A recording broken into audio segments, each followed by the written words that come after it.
दोस्तों नमस्कार, कैसे हैं आप सब। स्वागत है आपका मेरी YouTube चैनल एक्टिव सर्जी में। दोस्तों जनगणना शुरुआत हो चुकी है। जनगणना में सारे जितने भी लोग जनगणना में लगे हुए हैं उनकी ड्यूटी यानी सुपरवाइजर और प्रेरणक के रूप में लग चुकी है। इसमें HLO का कार्य क्या है, किन किन तिथियों में जनगणना होगी और मानदेय कैसे मिलेगा, अपना कितना मिलेगा और कितने चरणों में मिलने वाला है, ये सारी बातें इस वीडियो में जानेंगे। और इस जो सेंसस हो रहा है इसकी गोपनीयता को कैसे रख सकते हैं, और सेल्फ इन्यूमरेशन यानी अगर कोई भी व्यक्ति चाहता है कि मैं खुद अपना डेटा खुद भर लूं तो वो कैसे भरेगा, वो भी वेबसाइट इस वीडियो में मैं आपको बताऊंगा। तो चलिए वीडियो शुरू करते हैं। और चैनल पे पहली बार आए हैं तो इसको सब्सक्राइब कर लें और वीडियो अच्छी लगे तो दूसरे लोगों तक शेयर जरूर कर दें। चलिए शुरू करते हैं। देखिए हम शुरू कर रहे हैं डिजिटल जनगणना 2027। यहाँ पर देखिए सबसे पहले उत्तर प्रदेश मकान सूचीकरण यानी HLO जिसको कहते हैं भारत सरकार द्वारा कराई जा रही है पूरे भारत में। तो सबसे पहले हम बात करें, देखिए इंट्रोडक्शन की बात करें तो भारत में डिजिटल जनगणना, क्योंकि देखिए पहली डिजिटल जनगणना बोला जा रहा है, इसको इसलिए बोला जा रहा है क्योंकि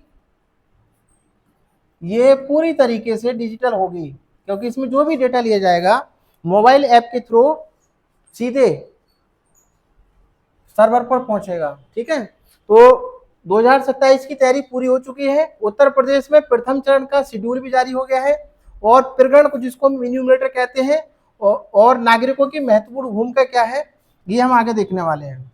देखिए सबसे पहले बात करते हैं महत्वपूर्ण तिथियों की।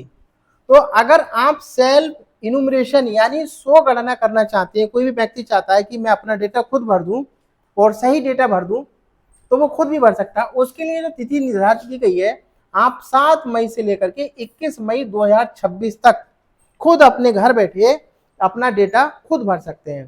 ठीक है, दूसरी बात मकान सूचीकरण जिसको HLO कहते हैं, HLO ऐप के द्वारा होगा। ये काम शुरू होगा 22 मई से लेकर के 20 जून तक 2026 तक। ठीक है, उसके बाद जब मकान की सूची बन जाएगी, जो प्रगणक हैं वो अपने अपने क्षेत्र में जाकर के मकान की सूची बना लेंगे, तो अगली जो द्वितीय चरण इसमें शुरू होगा वो होगा 9 फरवरी से लेकर के 28 फरवरी 2027 में। और यहाँ पर ये होगा पॉपुलेशन यानी जनसंख्या को काउंट किया जाएगा। उसके बाद संदर्भ तिथि यानी इसको जो पूरी तरीके जब हो जाएगी तब इसका जो फाइल आएगा टोटल कितना संख्या में पॉपुलेशन है, तो वो 1 मार्च 2027 तक आ जाएगी। ठीक है, तो ये कुछ तिथियां थी जो आपको पता होनी चाहिए।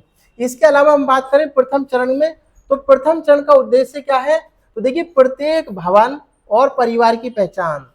जो पहले चरण में हमें क्या करना है, इन्यूमरेटर जाएगा, सबसे पहले मकान की सूची बनाएगा और उसमें परिवार की पहचान करेगा, मकानों की सूची तैयार करेगा सबसे पहले, और डेटा का संग्रह यानी जो भी डेटा वहां से कलेक्ट होगा, कितने गांव में कितने मकान हैं, कितने हैं, ये सारी चीजें वो कलेक्ट करेगा। उसके बाद HLO के मुख्य कार्य क्या है, ये सबसे महत्वपूर्ण बिंदु है, इसको ध्यान से समझना। HLO का सबसे पहले काम ये है कि मकान यानी जो भवन है और उसकी परिवार की पहचान करना और उसको एक नंबर देना। उस नंबर भी देना है हमें, उस मकान नंबर जैसे होता है ना कि ये 147 149 150 इस तरीके से, तो उसको वो नंबर भी देगा। सुविधाओं का डेटा संग्रह करेगा कि आपके पास पानी है नहीं, पानी पीने के लिए, शौचालय का है नहीं, बिजली का कनेक्शन है या नहीं, इंटरनेट यूज कर रहे हैं कि नहीं, वाहन आपके पास कौन सा है, 2 व्हीलर है या 4 व्हीलर है, ये भी आपको बताना है।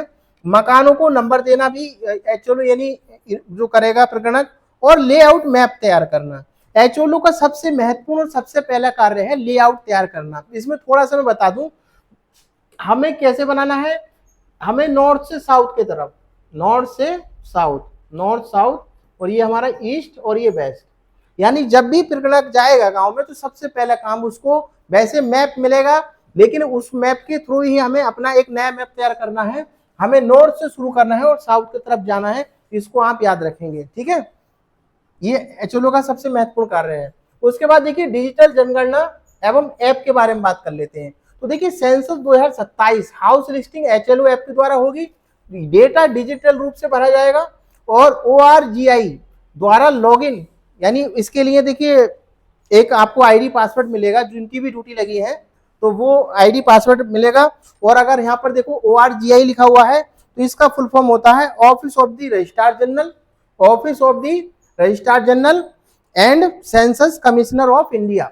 तो ये मैंने आपको बोल के बता दिया। देखिए सुरक्षा की बात करें, बहुत सारे लोगों को ये समस्या है, जहां पे शुरू हो गई है और जब लोग जा रहे हैं जनगणना करने तो लोग अपना डेटा देने में बहुत ही हिचकिचा रहे हैं और कह रहे हैं कि भाई हम अपना डेटा क्यों दें, बहुत सारी परेशानी आगे सामने आ रही है। तो उनको समझाना है, क्योंकि सुरक्षा का पूरा ध्यान रखा गया है। जो भी आप डेटा दोगे, यानी जो भी इन्यूमरेटर आएगा आपके पास, उसको डेटा तो पूरी तरीके से गोपनीय रखा जाएगा, केवल सर्वर पे डाला जाएगा। और उसके लिए देखिए आरजीआई सेंसस कोड द्वारा ऑथेंटिकेशन दी जाएगी और कोई भी हर आदमी इसको नहीं देख पाएगा। तो इससे आप निश्चिंत रहें, डेटा हमारा कहीं नहीं जाने वाला। उसके बाद देखिए सेल्फ इन्यूमरेशन पोर्टल है। अगर आप खुद से भरना चाहते हैं, हम चाहते हैं कि हम इन्यूमरेटर को भी अपना डेटा नहीं बताना चाहते, तो भाई थोड़ी सी बात ये ध्यान रखें, आपके लिए एक साइट दी जा रही है, ठीक है, se.census.gov.in। इस साइट पर आप जाएं और खुद से ही अपने घर का, अपने परिवार का पूरा डेटा इस साइट पर डाल दें। लेकिन ध्यान ये रखें, जब आप डेटा आप भरोगे तो इससे एक आईडी जनरेट होगी और ये आईडी जनरेट आपको लिख करके रखनी है, क्योंकि जब इन्यूमरेटर आपके पास आएगा तो इस आईडी को वो आप उसको बताएंगे और वो आईडी डाल करके आपका तुरंत ही वेरीफाई कर देगा। इससे इन्यूमरेटर का भी काम बच गया और आपकी भी जो डेटा की समस्या है कि भाई मैं नहीं बता रहा, तो वो भी आपकी सुरक्षा या फिर प्राइवेसी की जो समस्या है वो भी सॉल्व हो गई। लेकिन आपको ध्यान बस यही रखना है, इससे जो आईडी जनरेट होगी वो आपको संभाल कर रखनी है, क्योंकि जब इन्यूमरेटर आएगा तो उसको ये आईडी आपको बतानी पड़ेगी, तभी वो आगे उसको वेरीफाई करेगा।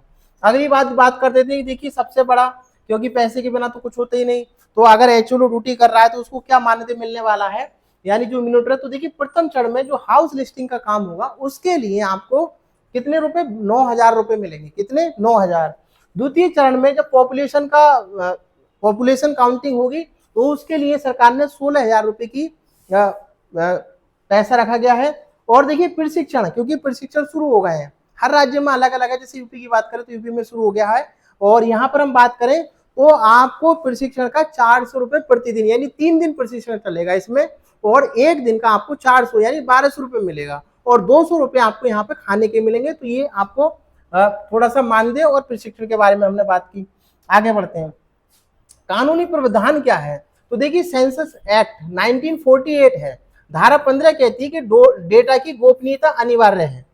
भाई हम किसी को डेटा दे रहे हैं तो उसकी भी जिम्मेदारी कि डेटा को वो कहीं भी लीक ना करे या किसी को ना दिखाए, बस पोर्टल पे हमें डालना है, बात खत्म हो जाती है।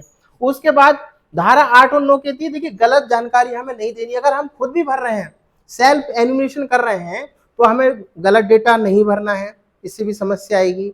और दूसरी बात, अगर हम किसी जो हमारे पास प्रकरणकार है उसको भी हमें गलत डेटा नहीं देना है।